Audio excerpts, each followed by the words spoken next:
안녕하세요. 오늘은 가성비 좋은 바코 2449 칼 손잡이 교체하는 것을 영상으로 담아봤습니다. 우선 바코 2449 칼에 대해서 아셔야겠죠. 칼날 길이는 10cm, 칼 두께는 4mm, 그럼에도 가격이 28,000원, 어마어마하죠. 그런데 유일한 단점은 너무 공원용처럼 생긴 것입니다.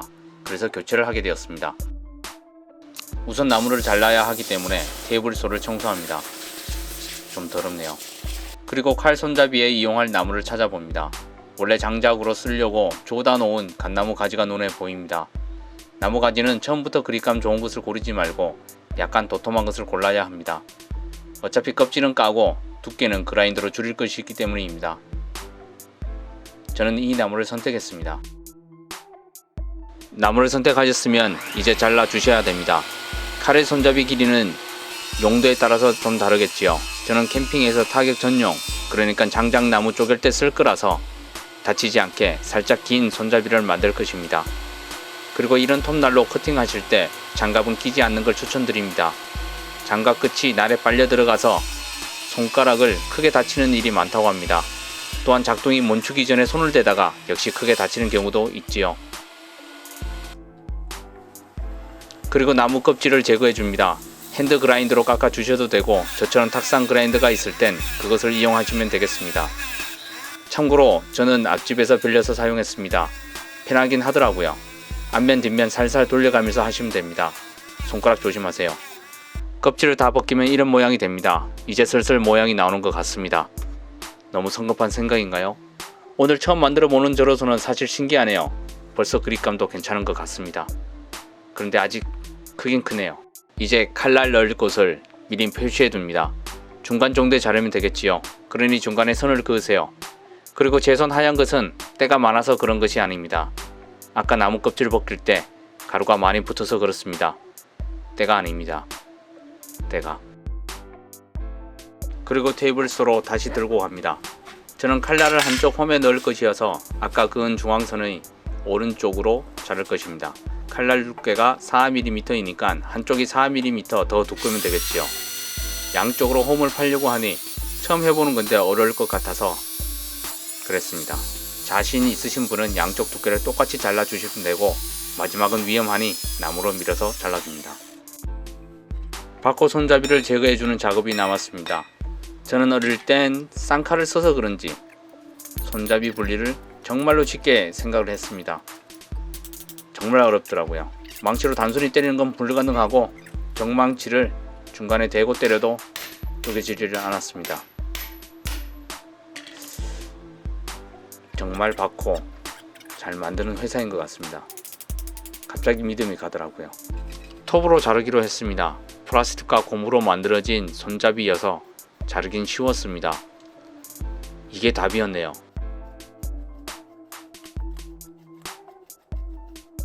뭐 그냥 나간다니까 진짜.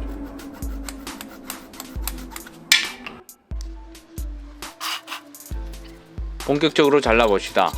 손잡이를 분리하면서 알게 되었는데 바코는 공구를 정말 잘 만드는 회사 같습니다. 작업이 어려운 만큼 튼튼한 물건이겠지요.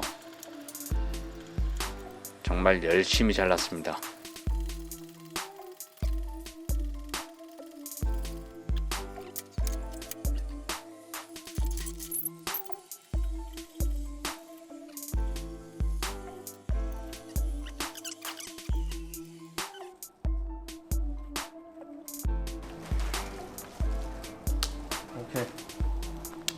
오케이 죽이네. 칼날이 멋지게 나왔네요.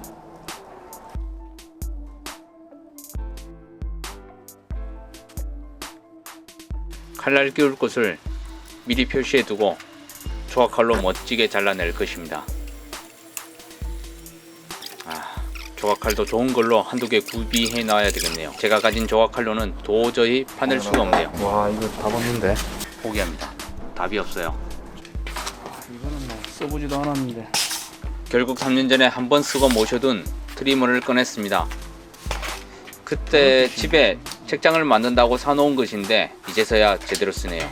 그런데 전원을 켜는 방법도 모릅니다.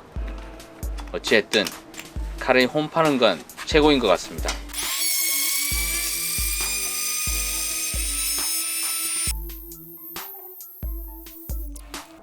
정말로 멋지게 홈을 만들었네요. 칼을 이런 식으로 장착할 것입니다. 그리고 목공 본드를 듬뿍 발라줍니다. 이 목공 본드 역시 3년 전에 구매를 한 것인데 아직도 굳지도 않고 정말 괜찮은 것 같습니다. 나중에 보시면 아시겠지만 접착력도 정말로 우수했습니다.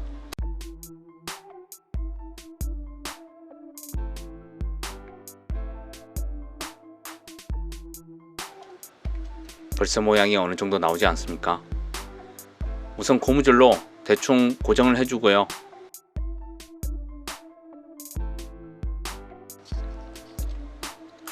흠집 나지 않게 장갑을 싸서 바이스에 꽉 물려줍니다.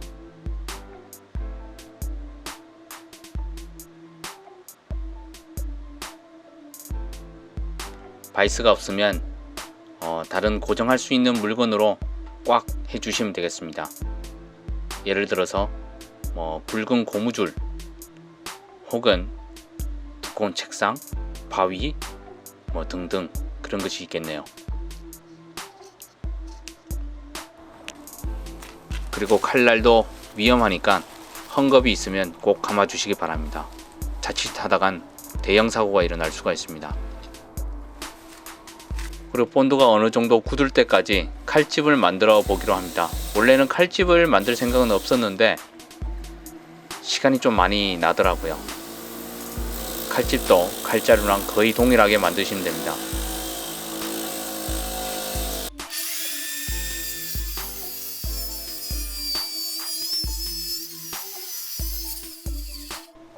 한 시간 정도 경과된 상태입니다. 목공 본드가 사실 굳기까지는 오랜 시간이 걸립니다. 한 2시간으로는 안되고 대략 한 10시간 정도는 굳혀야 된다고 생각을 하셔야 될 겁니다. 저처럼 이렇게 빨리 빼면 나중에 다시 벌어집니다. 만드실 때 꼭 유의해 주시기 바라겠습니다. 우선 지금은 깔끔하게 붙었네요. 칼날은 위험하니 장갑으로 감싸주고 바이스에 물리도록 하겠습니다. 아직 손잡이가 제 손에는 많이 크기 때문에 그라인더로 깎아줄 생각입니다.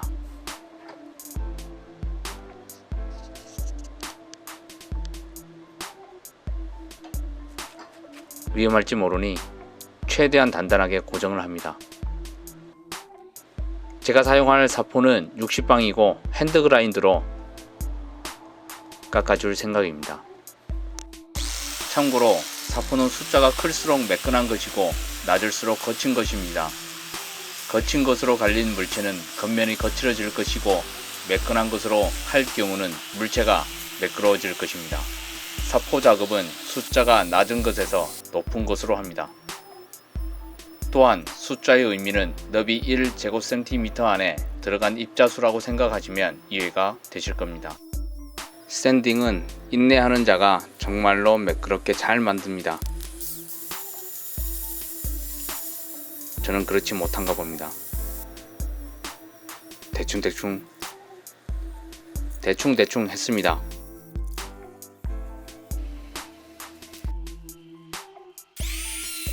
그리고 왔는 김에 칼집에 칼이 들어갈 홈을 파줍니다.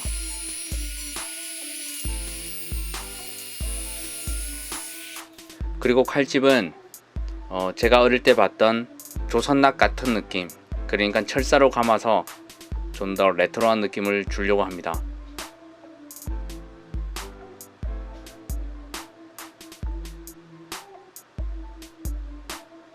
물론 자기 취향 따라 하는 거죠.